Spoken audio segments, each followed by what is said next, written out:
നിങ്ങളുടെ ഇഷ്ട പരമ്പരകൾ എക്സ്ക്ലൂസീവായി സൺ നെക്സ്റ്റ് ആപ്പിലൂടെ തികച്ചും ഫ്രീ ആയി ഇപ്പോഴേ ആപ്പ് ഡൗൺലോഡ് ചെയ്യൂ. ഇരട്ടി അവളെ ഞാൻ സ്നേഹിക്കുന്നുണ്ട്.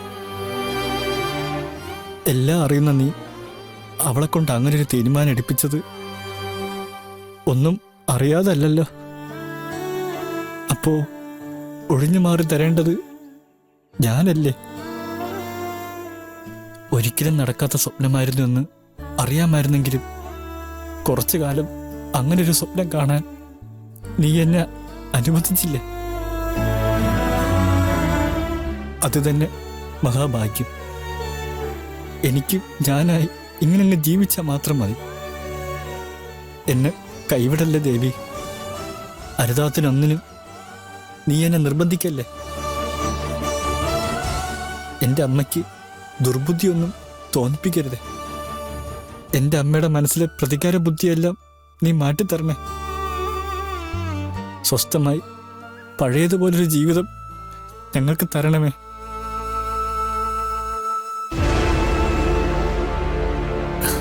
അമ്മേ,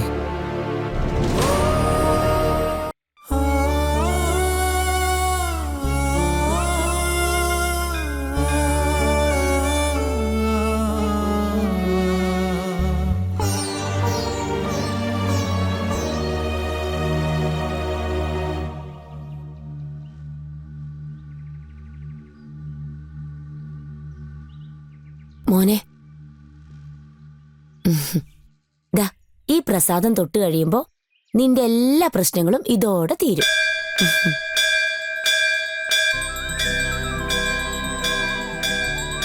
കേട്ടില്ലേ? ദേവി പ്രസാദിച്ചു. അമ്മേ ദേവി,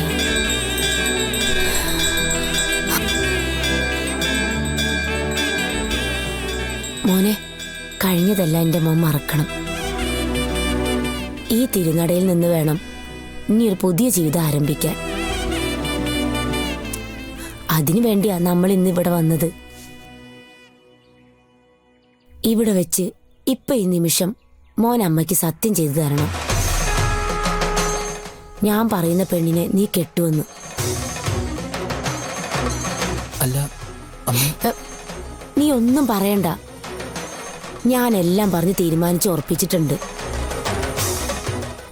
അവളിവിടെ വന്നിട്ടുണ്ട്. അവൾക്ക് വേണ്ടിയല്ല, നിനക്ക് വേണ്ടി വഴിപാട് നടത്താൻ. അവള് നിന്നെ അത്രയ്ക്ക് സ്നേഹിക്കുന്നുണ്ടടാ.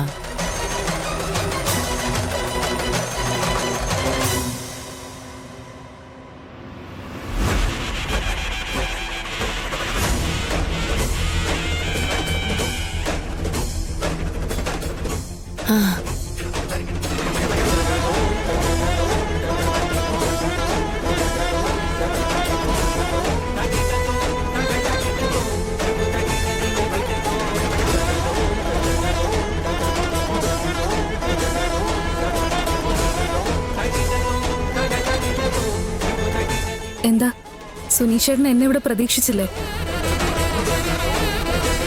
പ്രതീക്ഷിക്കാൻ ഏറെയൊന്നും ഇല്ലാത്തതുകൊണ്ട് ഞാൻ വീണ്ടും വന്നു. നിനക്ക് വേണ്ടി ക്ഷമയോടെ കാത്തിരുന്ന പെണ്ണാ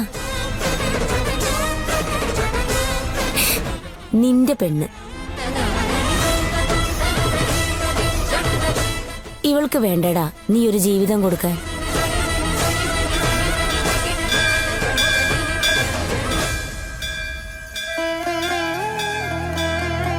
ദേവി,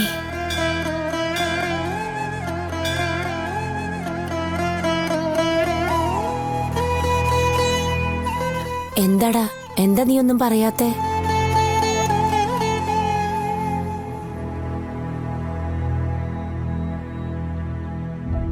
ടാ,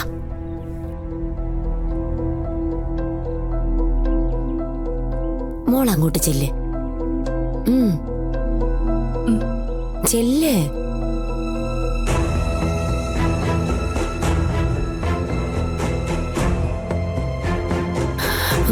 ദേവി,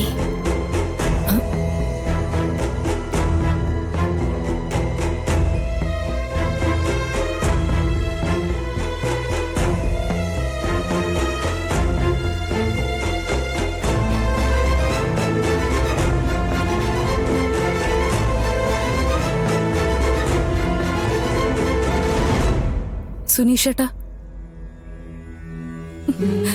എന്താ ഇപ്പോഴും ഈ മനസ്സിൽ ആ മൂദേവി തന്നെയാണോ?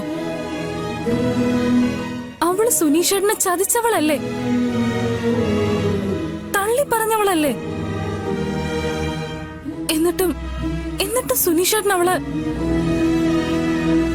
കാത്തിരുന്ന പെണ്ണല്ലേ ഞാൻ? ഒരുപാട് മോഹിച്ച പെണ്ണല്ലേ ഞാൻ? എനിക്കില്ലാത്ത എന്ത് യോഗ്യത അവൾക്കുള്ളത്? പഠിപ്പാണോ, സൗന്ദര്യമാണോ, അതോ കുടുംബ മഹിമയാണോ? ഈ പറഞ്ഞതൊന്നും ഇനി സുനീഷേട്ടന്റെ സ്വപ്നം പോലെ റീക്രിയേറ്റ് ചെയ്യാൻ എനിക്ക് മാജിക് ഒന്നും അറിയില്ല.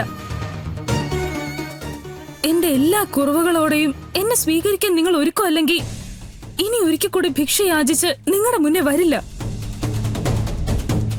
ഇത് നമ്മൾ തമ്മിലുള്ള അവസാന കൂടിക്കാഴ്ചയാ.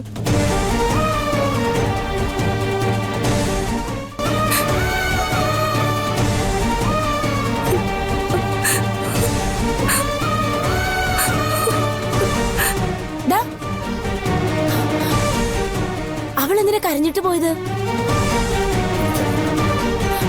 പക്ഷെ എനിക്കറിയാം, നീ വീണ്ടും അവളെ നോവിച്ചു കാണും, തള്ളി പറഞ്ഞു കാണും. നീ അത് ചെയ്യോടാ, എനിക്കറിയാം. നിന്റെ മനസ്സ് കല്ലാണല്ലോ, അതിന് തിരിച്ചറിവില്ലല്ലോ. നിനക്ക് എന്തു ആവാലോ. നീ ഇനി ഒരു അക്ഷരം മിണ്ടി പോരുത്. ഞാൻ തീരുമാനിച്ചു കഴിഞ്ഞു. ഇനി നിന്റെ താളത്തിനൊത്ത് തുള്ളാൻ എന്നെ കിട്ടില്ല.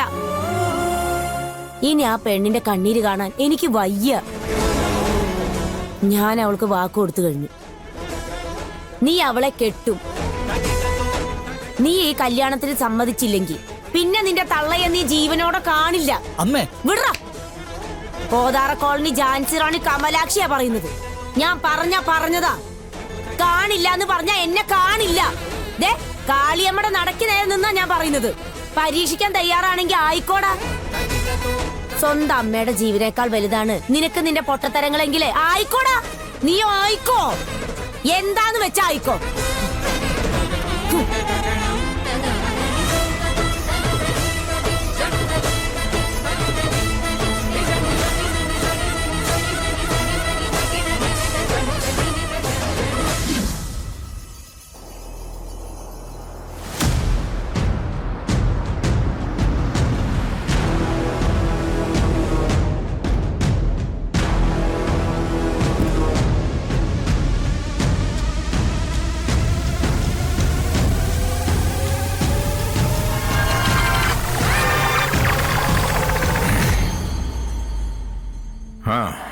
എന്താ മച്ചമ്പി, ആകെ വരണ്ട് പിടിച്ച മട്ടുണ്ടല്ലോ.